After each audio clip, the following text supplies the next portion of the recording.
Hello everybody, this is Digraj Singh Rajput. Welcome to Magnet Brains. इस video में हम क्या पढ़ने वाले हैं? इस वीडियो में हम पढ़ेंगे conflicts in India's federal system. Topic को देखो, समझो। इंडिया के फेडरल सिस्टम में क्या कॉन्फ्लिक्ट है या फिर किस किस तरह के कॉन्फ्लिक्ट आ सकते हैं। अब देखिए, पिछले वीडियो में हमने आपको क्या बताया था? पिछले वीडियो में मैंने आपको ये समझाया था कि इंडिया का जो फेडरलिज्म है वो थोड़ा सा ऐसा, मतलब एक ऐसा फेडरल स्ट्रक्चर है जहां पे सेंट्रल गवर्नमेंट स्ट्रांग होती है। ठीक है, अब आपको देखो, अब आपको रिलेट करना है चीजें। मैं जहां तक ले जाने की कोशिश करूंगा वहां तक चलना मेरे साथ। ठीक है, आपको अगर ध्यान हो, आपने क्लास 10th में क्या पढ़ के आए हो कि अगर जब आप पावर शेयर करते हो तो पावर शेयर कर देने से क्या हो जाता है कि चांसेस ऑफ कंफ्लिक्ट रिड्यूस हो जाते हैं। बोलो हाँ। ठीक है, मतलब आप क्या कर रहे हो, जैसे दो दोस्त हैं, दो बच्चे हैं एक फैमिली में, दोनों बच्चों के बीच में क्या बराबर पावर बांट देते हो तो बच्चे नहीं लड़ेंगे आपस में। अब आप एक को ज्यादा फेवर करोगे, दूसरे को कम, तो दिखती बात है लड़ेंगे, कंफ्लिक्ट आएंगे। ठीक है, तो अब ये जो टॉपिक लिखा है conflicts in India's federal system, तो इंडिया के फेडरल सिस्टम में कॉन्फ्लिक्ट क्यों आ रहा है? क्योंकि अभी पिछले वीडियो में हम पढ़ के आए हैं, क्या पढ़ के आए हैं कि इंडिया का फेडरल सिस्टम कैसा है। ठीक है, we are having a federalism with a strong central government. अब सेंट्रल गवर्नमेंट स्ट्रांग होगी, ठीक है, अगर कॉन्स्टिट्यूशन पेरेंट्स हो गए, कॉन्स्टिट्यूशन के दो बच्चे हो गए, कौन? सेंट्रल और स्टेट। सेंट्रल को, बड़े बच्चे को ज्यादा फेवर अगर देंगे तो छोटा बच्चा क्या करेगा? नखरे करेगा। छोटे तो होते ही खतरनाक है। ठीक है, कितने बच्चे छोटे हैं बताना। तो उस सेंस में क्या होता है? उस सेंस में फॉर श्योर है कि कंफ्लिक्ट होना है। आ गया समझ में? कंफ्लिक्ट होने वाला है। तो अब हम वही देखेंगे कि क्या क्या, किस किस मुद्दे पे, किन किन इश्यूज पे कंफ्लिक्ट्स हैं, वो मैं आपको बताने वाला हूं यहां पर। ठीक है, अब देखो एक एक इशू को हम स्पेसिफिकली पढ़ते जाएंगे। मैं आपको एक इंट्रोडक्शन दे रहा हूं इस टॉपिक का। ठीक है, तो अब देखो क्या है, कॉन्स्टिट्यूशन जो है, तो constitution recognizes the separate identity of region and yet gives more power to the center. ठीक है, कॉन्स्टिट्यूशन ने क्या करके रखा है?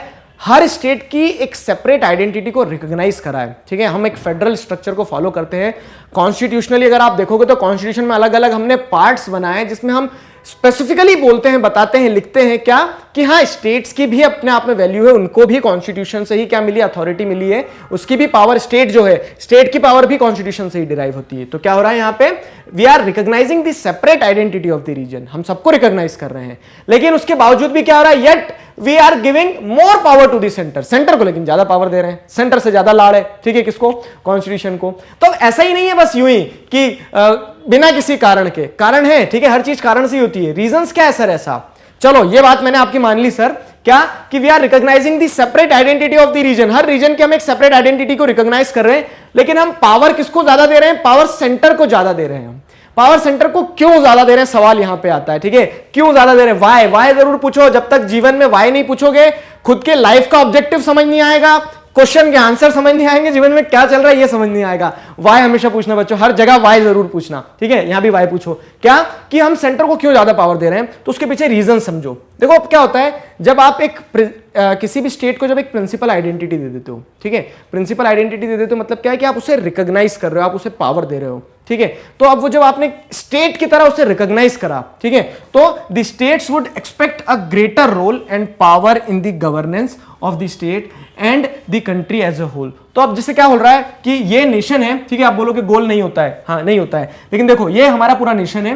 ये नेशन में आप क्या देख रहे हो? ये नेशन में आप देख रहे हो कि एक स्टेट है। अब आप देखने के साथ साथ इसे बोल भी रहे हो कि तुम स्टेट हो, तुम्हारी ये क्या है, हम उसे रिकॉग्नाइज कर रहे हैं। We are recognizing a separate identity of that region. जब आपने उसको सेपरेटली क्या कर लिया? आइडेंटिफाई कर लिया कि आप एक स्टेट हो, एक पॉलिटिकल यूनिट हो, एक कंस्टिट्यूएंट यूनिट हो, देश आपसे बना है। ठीक है, तब क्या होगा? दो जो स्टेट है ना, वो स्टेट मन ही मन में फील करेगा, हाँ बहुत अच्छी बात है, ठीक है, देश मुझसे बना है। तो state would expect greater role and powers, तो वो एक्सपेक्ट भी करने लगेगा, एक्सपेक्टेशंस भी बढ़ने लगेगी उससे। उसकी क्या एक्सपेक्टेशंस बढ़ने लगेगी कि मुझे पावर मिले। जैसे सिंपल सी चीज है ना कि पेरेंट्स बोल रहे हैं कि तुम हमारे लाड़ले प्यारे बच्चे हो, ठीक है, प्यारी प्यारी बेटी हो, प्यारे बेटे हो, तो वो बच्चों की भी क्या इतने प्यारे प्यारे कर रहे हो, चलो हमें ये गिफ्ट ला दो, ये वाला फोन दिला दो, ये कर दो, वो कर दो। ठीक है, तो वो एक्सपेक्टेशंस जो है, ठीक है, जब आइडेंटिटी को आपने क्या कर लिया है, रिकॉग्नाइज किया है, तो वो एक्सपेक्टेशंस बढ़ेगी कि हमें गवर्नेंस में क्या मिल जाए? पावर मिल जाए, स्टेट लेवल पे मिल जाए, कंट्री एज ए होल में मिल जाए। अब क्या होता है, देखो उंगली पकड़ाई है, वो पोछा पकड़ते चले जाएंगे। तो अब क्या होता है, this leading to the various demand from the state. और जब वो एक्सपेक्टेशंस बनाने लगेंगे तो बहुत सारी डिमांड उठने लगेगी स्टेट की तरफ से। अब वही वाली बात है कि अगर फैमिली में एक बेटा होता, एक बेटी होती तो समझ में आता। अब यहाँ पे क्या है, यहाँ तो हमारे 28 स्टेट्स हैं, कॉन्स्टिट्यूशन जो है, तो कॉन्स्टिट्यूशन ने क्या देखा कि 28 स्टेट्स हैं। अब ये 28 स्टेट्स को रिकॉग्नाइज तो कर लिया, लेकिन अब जब सब डिमांड करने लगेंगे तो सबकी डिमांड कहां तक फुलफिल करेंगे, सबकी अलग अलग डिमांड होगी, ठीक है। तो यहां पे क्या होगा, समझ में आ रहा है ना, this would lead to various demands from state. तो जब आप स्टेट को रिकॉग्नाइज करोगे, स्टेट्स के एक्सपेक्टेशंस बढ़ेंगे तो वो डिमांड करना स्टार्ट करेंगे। और वो डिमांड किस तरह की करेंगे, लाइक व्हाट, ये समझना, स्टेट्स जो है वो किस तरह की डिमांड करेंगे। तो states have demanded that they should be given more powers and more autonomy, ठीक है।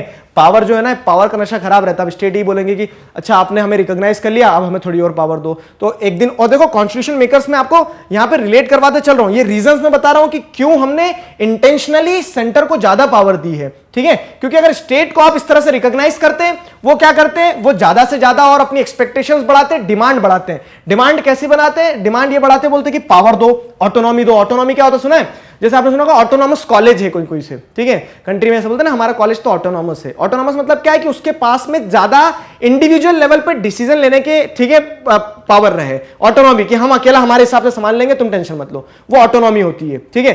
तो यहां पे क्या होगा कि अब स्टेट्स जब एक्सपेक्टेशंस बढ़ेगी, उनकी डिमांड्स निकल के आएगी, डिमांड्स ज्यादा पावर के लिए, ज्यादा ऑटोनॉमी के लिए, तो बोलोगे करने दो ना सर, ज्यादा ऑटोनॉमी, क्या दिक्कत है। दिक्कत समझो, देखो फोरकास्ट किया हमारे कॉन्स्टिट्यूशन मेकर्स ने कि आज तो ये ऑटोनॉमी में क्या बोल रहे हैं कि हमारे ट्रेड हम संभालें, हमारा पुलिस हम संभालें, हमारी आर्मी हम संभाल लें, ऐसी बात करने लगेंगे। कल को ये ऑटोनॉमी से क्या हो जाएगा, मतलब जैसे power tends to corrupt and absolute power corrupts absolutely. अब जब पावर और ज्यादा हो जाएगी ना, तो क्या बोल देंगे, हमें रहना ही नहीं है देश के साथ में, ठीक है, हमें अलग कर दो, हमारा एक अलग देश बना दो। तो वो यूनिटी में सवाल आ जाएगा ना।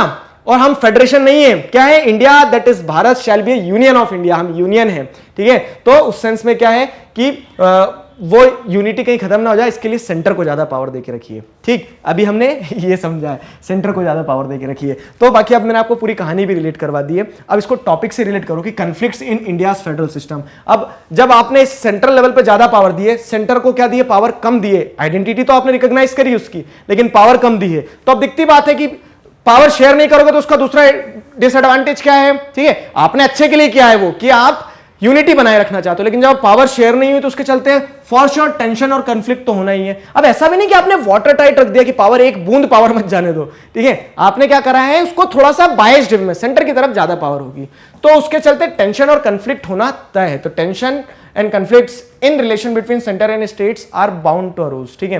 तो वो तो क्या है, स्वाभाविक हो गया कि भैया परेशानियां आएगी। अब परेशानियां आएगी तो क्या होता है, तो जैसे लीगल डिस्प्यूट्स आ रहे हैं अगर कोई, ठीक है, कि हमारी पावर ज्यादा थी, हमारी पावर कम थी, इनने हमारी पावर ले ली, इनने हमारी पावर ले ली, अगर से लीगल डिस्प्यूट होते हैं, तो लीगल डिस्प्यूट में क्या होता है कि सेंटर और स्टेट के लीगल डिस्प्यूट को कौन रिजॉल्व करता है, कुछ पढ़ा था हमने शायद पिछले चैप्टर्स में, जुडिशरी। जिन लोगों के मन में ऐसे पॉपअप हो गया था जुडिशरी, बहुत बढ़िया लाइन पे चल रहे हो आप लोग, ठीक है, क्योंकि पढ़ लेना, पढ़ के आगे बढ़ जाना, आगे पार्ट पीछे सपाट नहीं रखना है हमें, ठीक है, जो पीछे पढ़ा है उसको भी समेटते चलना है, ठीक है। तो उस तरह से क्या होता है कि अगर लीगल डिस्प्यूट्स है तो हमारे पास क्या है, लॉ बुक है, कॉन्स्टिट्यूशन। लीगल डिस्प्यूट को रिजॉल्व करने के लिए इंटरप्रेटर कौन है कॉन्स्टिट्यूशन का, जुडिशरी।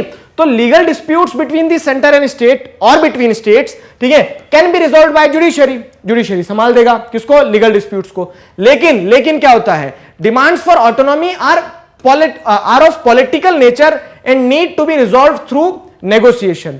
तो अब क्या होता है, देखो मैंने पावर बताई उन्होंने, ऑटोनॉमी मतलब क्या है, वो तमिलनाडु जैसे फॉर एग्जांपल बता रहा हूं मैं आपको, तमिलनाडु के लोग बोलेंगे हमें अलग कर दो, तो वो पॉलिटिकली वहां से डिमांड उठ रही है। तो क्या होता है, demands for autonomy are of political, ये पॉलिटिकल नेचर होता है लोगों की, जब पॉलिटिकल एम्बिशंस होते हैं ना, जैसे आप देखोगे कि खालिस्तान मूवमेंट जो चला था, पंजाब को अलग बनाने की डिमांड कर रहे थे, तो वहां के पॉलिटिकल लीडर्स उस चीज के लिए क्या कर रहे थे, प्रेरित कर रहे थे। तो वो पॉलिटिकल नेचर की जो डिमांड होती है, वो ऑटोनॉमी की जो डिमांड होती है कि हमें अलग कर दो, ऑटोनॉमी दे दो, ठीक है, हमें थोड़ा सा अपने ऊपर ज्यादा कंट्रोल करने के राइट्स दो, वो पॉलिटिकल नेचर की होती है। और उसे क्या करना होगा, नेगोशिएशन के थ्रू, सेंट्रल गवर्नमेंट वहां के पॉलिटिकल पार्टीज के साथ नेगोशिएट करे, ठीक है, सेंटर और स्टेट के बीच में रिलेशन बना रहा है व्यवस्थित, उससे उन डिमांड्स को सुलझाया जा सकता है, ठीक है। अब डिमांड सुलझाओगे तो आपको पता है मतलब प्रॉब्लम्स हैं, ठीक है, कॉन्फ्लिक्ट्स हैं। चलो वापस टॉपिक पे आते हैं। तो कॉन्फ्लिक्ट्स हैं, तो कॉन्फ्लिक्ट्स क्या क्या है इंडियन फेडरल सिस्टम में, उसे जरा समझो। कन्फ्लिक्ट्स ये सारे हैं। तो conflicts in India federal system, centre और स्टेट के रिलेशंस को लेकर कन्फ्लिक्ट है।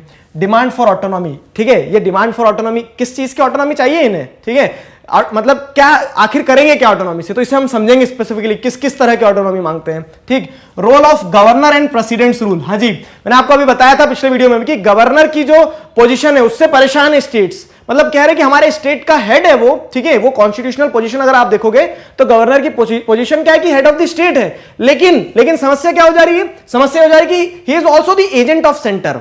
तो उस सेंस में क्या है कि कंफ्लिक्ट होता है इंडिया के फेडरल सिस्टम में, उसे समझेंगे हम। डिमांड्स फॉर न्यू स्टेट्स, ठीक है, इंडिपेंडेंस के बाद से देखोगे तब से नई स्टेट की डिमांड, और अभी भी नई स्टेट्स की जो डिमांड है वो चलती रहती है। आप एक बनाओगे दूसरा खड़ा हो जाएगा, भैया हमें भी नया स्टेट दे दो, ठीक है, तो उसे हम इस टॉपिक में समझेंगे। और लास्ट में इंटर स्टेट कंफ्लिक्ट, तो सेंटर और स्टेट के बीच में तो चली रही लड़ाई, कभी कभी क्या होता है स्टेट और एक और स्टेट वो भी आपस में लड़ बैठते हैं। तो ये सारी चीजें जो हमने पढ़ी, समझ में आ गया ना, टॉपिक कंप्लीट हो गया है हमारा अब यहाँ पे, ठीक है। तो ये सारी चीजें जो है, ये सारी चीजें आपको बताती है कि कंफ्लिक्ट जो है इंडिया के फेडरल सिस्टम में है, फॉर श्योर है, ठीक, दो बार लिख दी एक ही लाइन, कर लोगे ना एडजस्ट। तो कंफ्लिक्ट्स तो है, तो अब इन कंफ्लिक्ट्स को रिजॉल्व कैसे किया जाएगा वो हम आगे मतलब सब्सिक्वेंटली पढ़ते चलेंगे जब ये एक एक टॉपिक में आपको बताऊंगा, लेकिन किन किन मुद्दों पे कंफ्लिक्ट है वो एक एक करके हम समझते जाएंगे, पढ़ते जाएंगे। आशा करता हूं यहां तक आपको चीजें समझ में आई है। किसी प्रकार का डाउट है feel free to ask in comment section.